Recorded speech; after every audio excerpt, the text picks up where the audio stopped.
Hello friends, welcome to the my YouTube channel future target. और आज हम बात करेंगे, जैसे कि आप जानते ही हैं, सरकारी नौकरियों में ओ लेवल कितना ज़रूरी हो गया है। कंप्यूटर का कोई भी कोर्स हो, या तो ओ लेवल या तो उससे संबद्ध कोई भी कोर्स हो, तो कितना ज़रूरी हो गया है। और उसी के बारे में आज हम चर्चा करेंगे इस वीडियो में। तो आप बने रहिए हमारे साथ, देखते रहिए पूरा वीडियो। इसमें हम बात करेंगे कि मतलब कौन कौन से टॉपिक हमें बात करनी है, कौन मतलब क्या क्या मतलब क्राइटेरिया होता है, कौन कौन सी कैटेगरी के स्टूडेंट इसको फ्री में भर कर सकते हैं, कौन सी कैटेगरी के स्टूडेंट जो है उसको पैसे देकर कर सकते हैं। तो इसमें और इंस्टीट्यूट से करें या फिर डायरेक्ट करें, इंस्टीट्यूट से क्या लाभ हैं, डायरेक्ट से क्या लाभ हैं, और दोनों में अंतर क्या है, इसके बारे में आज चर्चा करेंगे। तो इसमें अगर आप ओबीसी से करना चाहते हैं, अगर आप ओबीसी कैटेगरी से बिलोंग करते हैं, तो आपको इसमें मिल जाएगा कि कोई मतलब जो आपका विभाग होता है ओबीसी का, पिछड़ा वर्ग विभाग, तो वो आपको फ्री में करने का वो मौका देता है कि स्टूडेंट जो है वो फ्री में भी ओ लेवल जैसे कोर्स को मतलब अचीव मतलब गेन कर सकता है।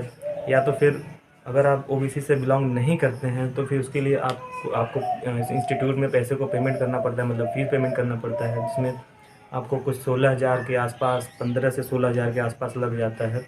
और ओबीसी से अगर बिलोंग करते हैं तो उसमें आपको बिल्कुल ज़ीरो देना पड़ता है। बस आपको नीट का जो चार्ज होता है उसको ही पे करना पड़ता है। जैसे 4 पेपर हो गए उसके, M1, M2, M3, M4, जिसमें से सारे पेपर्स का प्रैक्टिकल अलग होगा और थियरी का एग्ज़ाम अलग होगा। उसमें आपको अलग अलग क्राइटेरिया उसका पासिंग का, जिसमें वेटेज भी अलग अलग होता है। जो भी कैंडिडेट ओ लेवल करना चाहते हैं डायरेक्ट, कोई इंस्टीट्यूट से कनेक्शन नहीं मतलब उनका होता है, तो वो मई से सितंबर के महीने तक रजिस्ट्रेशन होता है। उसको रजिस्ट्रेशन कराने के बाद और अक्टूबर से नवंबर के महीने तक वो अपना पेपर के लिए अप्लाई कर सकते हैं। अब इसमें क्या होता है कि आप एक साल में 2 बार अपना रजिस्ट्रेशन करा सकते हैं। जैसे कि एक बार चलता है मई के महीने में, और एक बार मई से सितंबर के महीने में, एक बार चलता है फरवरी से अप्रैल तक चलता है। तो इसमें आप 2 बार रजिस्ट्रेशन करा सकते हैं। और पेपर का जो बात किया जाए, तो उसमें 4 पेपर होते हैं। चारों पेपर को आप चाहे एक बार में दे सकते हैं, या फिर आप 2-2 पेपर करके दे सकते हैं, या तो चारों पेपर एक साथ दे सकते हैं। लेकिन हाँ, इसमें एक क्राइटेरिया होता है कि 5 साल के अंदर अगर आप पास नहीं कर पाते हैं, तो आपका जो रजिस्ट्रेशन है 5 साल के बाद रद्द कर दिया जाता है। आपको फिर से री रजिस्ट्रेशन करना पड़ता है और ओ लेवल करने के लिए और उस एग्ज़ाम में अपेयर होने के लिए। इसमें 4 पेपर होते हैं। 4 पेपर जैसे इस प्रकार हैं: M1, M2, M3, M4, जिसमें इसका रिवीजन 5th चल रहा है।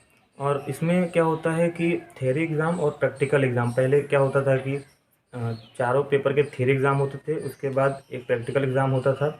अब क्या होता है कि हर पेपर के अलग-अलग मतलब प्रैक्टिकल एग्ज़ाम होते हैं और थियरी एग्ज़ाम तो होता ही था। लेकिन थियरी एग्ज़ाम में चेंजेस क्या हो गए हैं कि थियरी एग्ज़ाम जो था पहले 40 नंबर का ऑब्जेक्टिव आता था ओएमआर बेस्ड। अब क्या होता है कि अब वो 100 मार्क्स का ऑब्जेक्टिव मतलब क्वेश्चन पूछता है ओएमआर बेस्ड। और उसमें पहले क्या होता था कि 60 नंबर के आपको पूछता था उसमें सब्जेक्टिव रिटन टाइप। और अब नहीं, अब वो सिस्टम हटा दिया गया है। अब आपको सारे क्वेश्चन ऑब्जेक्टिव ही ऑब्जेक्टिव मिलेंगे, 100 के 100 क्वेश्चन, जिसमें से आपको पूरे अटेम्प्ट करने पड़ते हैं, जिसमें कोई नेगेटिव मार्किंग नहीं रहती है। और प्रैक्टिकल जो है उसमें आपको 33% लाना अनिवार्य होता है, और जो थियरी होता है उसमें भी 33% लाना अनिवार्य होता है। लेकिन इसमें क्या है, क्राइटेरिया अलग है, दोनों की वेटेज अलग अलग है। जैसे थियरी में कुछ वेटेज इस प्रकार है कि थियरी में अगर आप 60 कुछ भी मार्क्स पाते हैं तो उसका 60% ही लिया जाएगा, और अगर प्रैक्टिकल में कुछ भी मार्क्स पाते हैं तो उसका 40% ही लिया जाएगा। यानी कि अगर आप कुछ भी मतलब उसमें गेन करते हैं, उसमें 60 + 40 का इस प्रकार मतलब इस प्रकार से आप उसका क्राइटेरिया है, मतलब टोटल मार्क्स को बनाने में, जिसमें से आपको टोटल क्वालिफाइंग जो है 50% लाने हैं। दोनों को मिला के अगर आप 50% आप अचीव करते हैं तो आप बिल्कुल पास हो जाएंगे। और अगर उससे कम आता है तो आप, तो ये रही डायरेक्ट कैंडिडेट का। अगर आप ओबीसी कैटेगरी से बिलोंग करते हैं तो आपके पास चांस है फ्री ओ लेवल करने का, जिसमें से आपको कोई भी चार्जेस नहीं देने पड़ते हैं। आपकी सारी जो है इंस्टीट्यूट का चार्ज जो होता है, फीस होता है, वो गवर्नमेंट की तरफ से होता है, आपके पिछड़ा वर्ग विभाग से होता है। और उसमें आपको कुछ करना नहीं होता। अप्रैल के महीने में ऑलमोस्ट एक फॉर्म आता है, वेबसाइट है OBC कंप्यूटर ट्रेनिंग .nic.in करके है। तो उस पर आप जाएंगे, रजिस्ट्रेशन करेंगे, उसमें से अपना फॉर्म फिलअप करेंगे, और उसके बाद जिस भी इंस्टीट्यूट में आपने पहला डाला है, या तो कोई भी, या तो विकास भवन पे जाके आप फॉर्म सबमिट कर सकते हैं। और जैसे ही 10 या 15 दिन के बाद जैसे ही उनका वो रिजल्ट क्राइटेरिया तैयार होता है, उसके बाद ही आपको इन्फॉर्म कर दिया जाता है। जिस किसी भी इंस्टीट्यूट में आपका सिलेक्शन हुआ रहता है, तो वहाँ से आपको कॉल आता है कि आप, या कॉल या मैसेज आता है कि आपका हो गया है और आप यहाँ आके रजिस्ट्रेशन करा लीजिए। तो इस प्रकार कुछ कर सकते हैं। उसमें से आपको कुछ चार्ज नहीं देना पड़ता।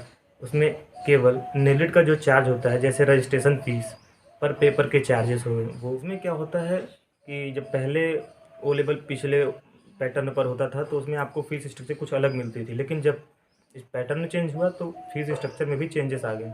तो इसमें क्या होता है कि आपको पर पेपर 1000 रुपीज़ पे करने होते हैं, जिसमें से आपके 100 रुपये का प्रोसेसिंग फ़ीस लगती है। अगर आप चारों पेपर साथ में करते हैं तो भी आपके 100 रुपये प्रोसेसिंग फ़ीस लगेगी। अगर आप एक एक करते हैं तब भी आपके 100 ही रुपये प्रोसेसिंग फ़ीस लगेगी। तो इसमें आपको पर पेपर का हज़ार रुपये प्लस प्रैक्टिकल का आपको 100 रुपये पे करना पड़ता है और रजिस्ट्रेशन के लिए 500। इसके अलावा आपको कोई चार्जेस पे नहीं करने पड़ते। एक दिक्कत आती है इसमें कि कई बार स्टूडेंट जो है कमेंट करते हैं कि सर क्या इसमें स्कॉलरशिप आती है अगर अगर हम फ्री ओ लेवल कर रहे हैं ओबीसी की तरफ से, ओबीसी डिपार्टमेंट की तरफ से, तो जी नहीं, बिल्कुल आप स्कॉलरशिप नहीं आती है।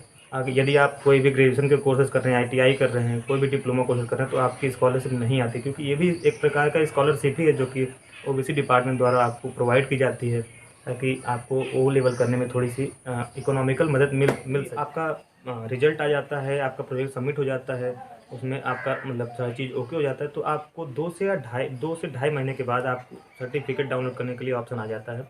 तो आप नेलेट की वेबसाइट पे जाके सर्टिफिकेट को डाउनलोड कर सकते हैं और उसको डिजिटली साइन करा के आप फ्यूचर रेसिडेंट के लिए आप अपने पास रख सकते हैं। तो आज की वीडियो में बस इतना ही। अगर आपको वीडियो पसंद आया तो हमारे चैनल को सब्सक्राइब करें, हमारे वीडियो को लाइक करें। इससे हमें थोड़ा सा मोटिवेशन मिलता है कि आगे आपके लिए फिर से वीडियो प्रोवाइड करने के लिए। और आपको कुछ डाउट बच जाता है तो आप हमें कमेंट बॉक्स में पूछिए, हम आपका रिप्लाई करेंगे। धन्यवाद।